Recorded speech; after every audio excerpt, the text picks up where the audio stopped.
सियासी गलियारों में कोई भी मुलाकात, कोई भी बात या कोई भी तकरार के अपने सियासी मायने होते हैं। और झारखंड में इन दिनों एक मुलाकात की चर्चा जोरों पर चल रही है और उस मुलाकात के बाद आए बयानों पर भी प्रतिक्रियाएं आ रही हैं। ये मुलाकात है देवर भाभी की मुलाकात, यानी दुमका से बीजेपी की प्रत्याशी सीता सोरेन और जेएमएम से विधायक और मंत्री बसंत सोरेन, हेमंत सोरेन के छोटे भाई। इस मुलाकात को लेकर काफी ज्यादा चर्चा हो रही है और इन मुलाकात के बाद जो बयान आए, बसंत सोरेन ने जिस तरह बयान दिया सीता सोरेन को लेकर, अपनी भाभी को लेकर, उन्होंने कहा कि उन्हें अब बीजेपी में मन नहीं लग रहा है। वो समझ गई हैं कि ये उनका परिवार नहीं है और वापस वो जेएमएम में आना चाहती हैं। अब इस पर सीता सोरेन का जवाब आया है।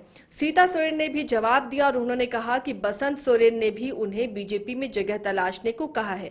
देखिए, दुमका की सीट काफी महत्वपूर्ण सीट है। दोनों ही खेमों के लिए ये प्रतिष्ठा का सवाल है। दुमका जो कि जेएमएम का गढ़ रहा है, कर्मभूमि रही है, संताल की एक अहम सीट है और ऐसे में यहां से सीता सोरेन चुनावी ताल ठोक रही हैं बीजेपी की टिकट पर।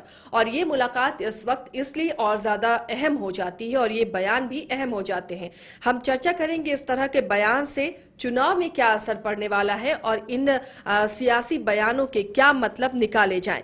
रंजन जी, ये जो मुलाकात है, पहले भी हमने इस पर चर्चा की है कि सियासी मुलाकात तो ये थी, ये कोई पारिवारिक मुलाकात इसे नहीं कह सकते। अब देखिए, वो साबित होता हुआ नजर आ रहा है दोनों के बयान से। तो ये जो बयान अब सीता सोरेन का आया है, जो बसंत सोरेन का आया है, इन बयानों के क्या मतलब निकाले जाएं जब चुनाव सर पर है और संताल की सीट में से दुमका दोनों के लिए ही नाक का सवाल है।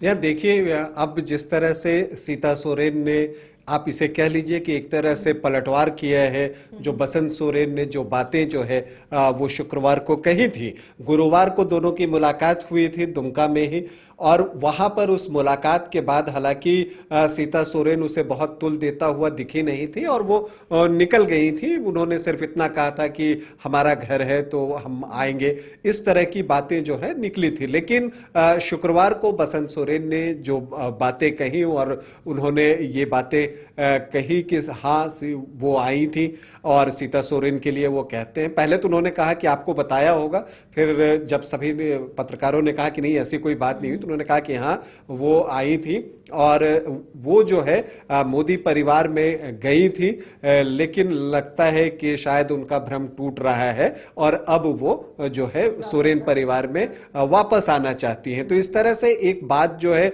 उन्होंने कही और इस बात को उन्होंने आगे भी बढ़ाया जब ये कहा गया कि उन्होंने तो अब नॉमिनेशन भी कर दिया है।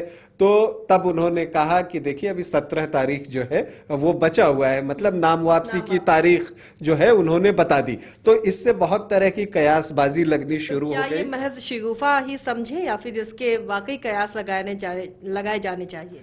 यार देखिए, जब इसी बात को आगे बढ़ाती हैं सीता सोरेन और वो प्रेस कॉन्फ्रेंस करती हैं और वो जिन बातों को अब कह रही हैं, अगर आप उसे देखिए तो उनका कहना ठीक बसंत सोरेन ने जो उनके बारे में कहा, अब वो बसंत सोरेन के बारे में वही बातें कह रही है। बसंत सोरेन ने कहा कि वो सोरेन परिवार में वापसी चाहती हैं, अब वो कह रही हैं कि बसंत सोरेन जो है वो बीजेपी में अपने सम्मान के लायक जो है कोई स्थान चाहते हैं। अगर उनकी बातों को देखें तो वो कह रहे हैं कि बसंत सोरेन जो है जो कुछ पार्टी में चल रहा है उससे परेशान है। और फिर उन्होंने उस दिन की बात बताई और उन्होंने जो उन्होंने बताई कि जब मैं गई तो बसंत सोरेन ने जो बीजेपी में मुझे सम्मान मिल रहा है उसके लिए मुझे बधाई दी और फिर उसके बाद जो है कहा कि अब आप जो है मेरे लिए भी कुछ इस तरह की जगह देखिए। मतलब तो ये जो बातें, दोनों की बातें कॉन्ट्राडिक्टरी हैं। एक बसंत सोरेन ने कहा कि सीता सोरेन सोरेन परिवार में वापसी चाहती है और सीता सोरेन कह रही हैं कि बसंत सोरेन जो हैं वो बीजेपी में आना चाहते हैं, मोदी परिवार में आना चाहते हैं। और इसके बाद सीता सोरेन ने और जोर देकर कहा कि मोदी परिवार में जो सम्मान मिला है मैं जेएमएम की तरफ झांकना भी नहीं चाहूंगी। फिर कल्पना सोरेन को लेकर भी उन्होंने कुछ बातें कही कि वो किस पद पर हैं स्पष्ट करना चाहिए। चंपई सोरेन का अपमान हो रहा है सीएम का, राहुल की सभा में ऐसा हुआ। तो इस तरह की बातें जो है वो अब सीता सोरेन कर रही हैं। लेकिन बसंत सोरेन और सीता सोरेन की बातों पर आते हैं तो दोनों देवर भाभी ने एक दूसरे के विपरीत बातें कही हैं। तो इसका एक राजनीतिक मायने आप ये निकाल सकती हैं कि दोनों ही चुनाव में इसका फायदा जो है वो उठाना चाहते हैं। देखिए, अगर इसके राजनीतिक मायने लगाएं तो जब बसंत सोरेन कहते हैं कि सीता सोरेन परिवार में वापसी चाहती हैं, तो एक बात तो ये निकलकर सामने आती है कि जो वोटर्स हैं उनके अंदर एक संशय हो सकता है। अब देखिए, जो बीजेपी के वोटर्स हैं उन्हें लगेगा कि कहीं ये वापसी तो नहीं करने जा रही है, तो फिर इन्हें क्यों वोट दें, तो उनका मत प्रतिशत गिर सकता है। ये एक बात हो सकती है अगर राजनीतिक हिसाब से देखें तब।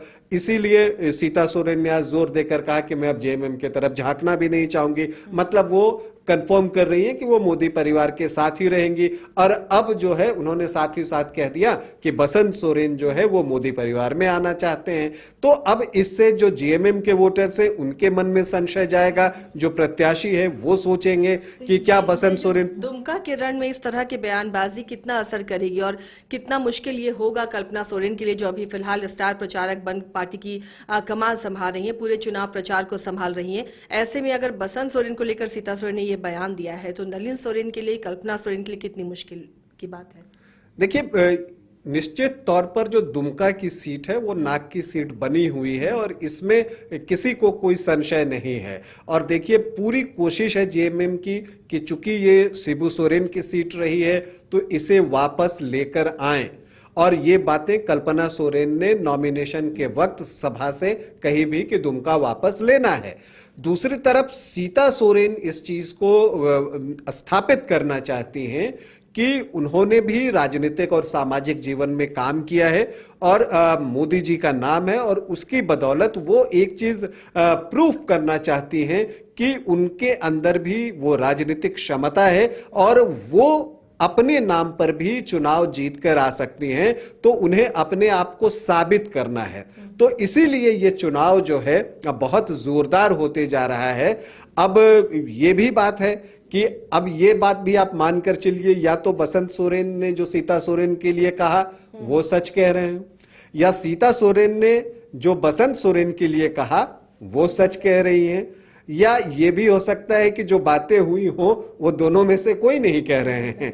तो ये एक ऐसी स्थिति बन गई है। इस पर आप कयास ही लगा सकते हैं, चूंकि ये चुनाव का मौसम है। और मुझे प्रमोद महाजन की एक बात याद आती है। बहुत पहले उन्होंने कार्यक्रम में कहा था कि जो चुनाव का जो मौसम होता है वो हम राजनीतिज्ञों के लिए एक होली जैसा अवसर होता है, जब हम थोड़ी बहुत हंसी मजाक कर लेते हैं, एक दूसरे पर कुछ इस तरह की बातें भी कह लेते हैं।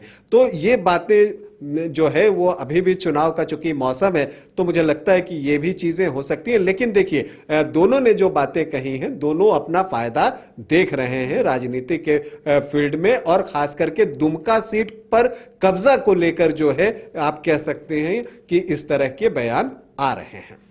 बिल्कुल। तो देखिए, जैसे जैसे अब चुनाव नजदीक आएंगे इस तरह के कई बयान भी सामने आने लगेंगे, जो उसके कई सियासी मायने निकाले जाएंगे। अब बयानों में कितनी सच्चाई रहती है और क्या इसका परिणाम निकलकर सामने आता है ये तो वक्त ही बताएगा। लेकिन ये चुनाव बेहद दिलचस्प होता हुआ नजर आ रहा है। फिलहाल इतना ही, लेकिन आप देखते रहिए।